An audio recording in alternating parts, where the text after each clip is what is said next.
اعوذ باللہ من الشیطان الرجیم بسم اللہ الرحمن الرحیم۔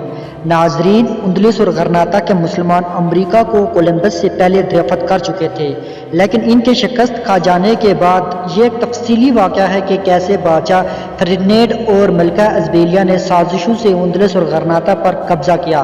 تفصیل کے لیے ویڈیو ملاحظہ کیجیے۔ اگر آپ میرے چینل پہ نئے ہیں تو ویڈیو کو لائک کریں، چینل کو سبسکرائب کریں اور ساتھ نہ بجنے والے گھنٹی کے آپشن کو بھی بجا دیں۔ اس طرح سے میری ویڈیوز کا نوٹیفیکیشن آپ تک پہنچتا رہے گا۔ میں ہوں عدیل منظور ماگرے اور آپ دیکھ رہے ہیں میرا یوٹیوب چینل انفو آف ڈنگا ڈال سٹار ہٹ۔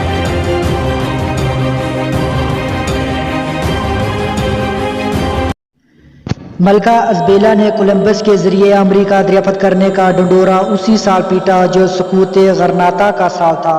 مغربی مورخین نے اس بات پر بہت زور دیا کہ امریکہ کو کولمبس نے اور واسکو ڈے گاما نے دریافت کیا تھا، مگر وہ اس بات کی کوئی توجہ نہیں کر پاتے کہ کولمبس اپنے ساتھ پہلے ہی سفر میں عرب جہاز ران اور ملاحوں کے علاوہ عرب ترجمان کیوں لے کر گیا تھا۔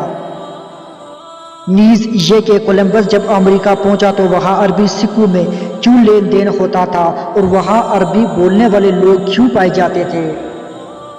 یہ سب اس بات کی دلیل ہے کہ اسے بھی علم تھا کہ عرب اس سے پہلے وہاں پہنچ کر سکونت اختیار کر چکے ہیں۔ در حقیقت ملکہ ازبیلا کے دیے ہوئے پیسوں سے امریکہ دریافت کرنے کی مہم ایک ایسا افسانہ ہے جو یورپ والوں کے تخصص اور دوسروں کے کارنامے کو اپنے نام کرنے کی کمزرفی پر دلالت کرتی ہے۔ ناظرین، محمد بن عبدل بن ادریس جو علوی النسب ہونے کی وجہ سے شریف ادریسی کے نام سے مشہور تھے اور جو 4 مستند اور مشہور ترین مسلمان جغرافیہ دان میں سے ایک تھے، ان کی کتاب المشتاق کولمبس کے امریکہ پہنچنے سے پہلے لکھی جا چکی تھی۔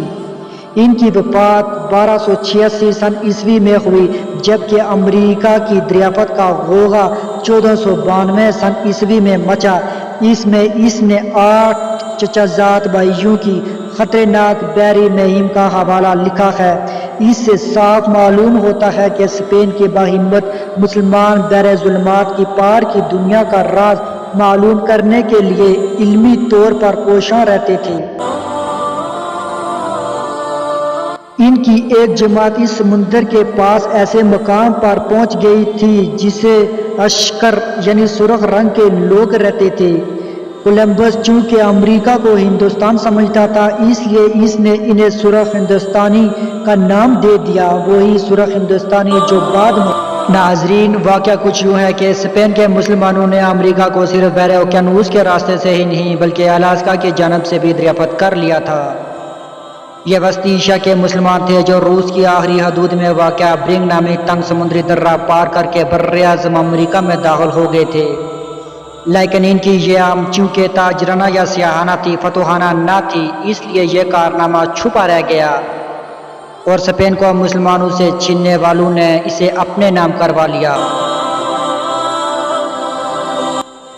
ناظرین، مفتی ابوالشاہ منصور صاحب کی کتاب ہسپانیہ سے امریکہ تک میں یہ سب کچھ ایک راز کی طرح دفن ہے جو ہمارے سامنے عیاں نہ ہو سکا۔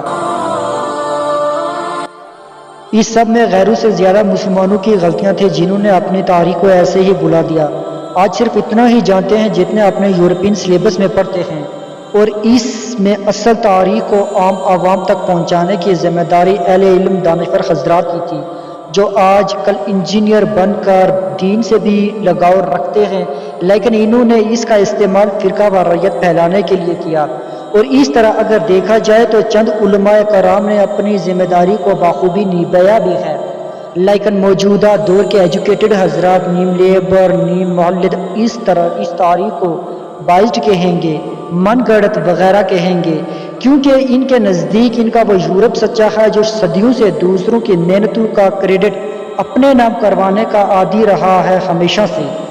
اللہ تعالیٰ ہمیں اپنے اسلاف اور آباء و اجداد کی تاریخ کو یاد رکھنے کی توفیق دے اور اپنی نسلوں تک یہ ذمہ داری پہنچانے کی بھی توفیق دے۔ اسی کے ساتھ میری آج کی ویڈیو اختتام پذیر ہوئی۔ اگر آپ کو میری ویڈیو اچھی لگی ہے تو اس کو لائک کریں، اگر میرے چینل کو سبسکرائب نہیں کیا تو اسے بھی سبسکرائب کر دیں، اس کے ساتھ نہ بجنے والے گھنٹی کے آپشن کو بھی بجا دیں. اس طرح سے میرا ہر ویڈیو کا نوٹیفیکیشن آپ تک پہنچتا رہے گا. اسی کے ساتھ مجھے اجازت دیجیے. خدا حافظ.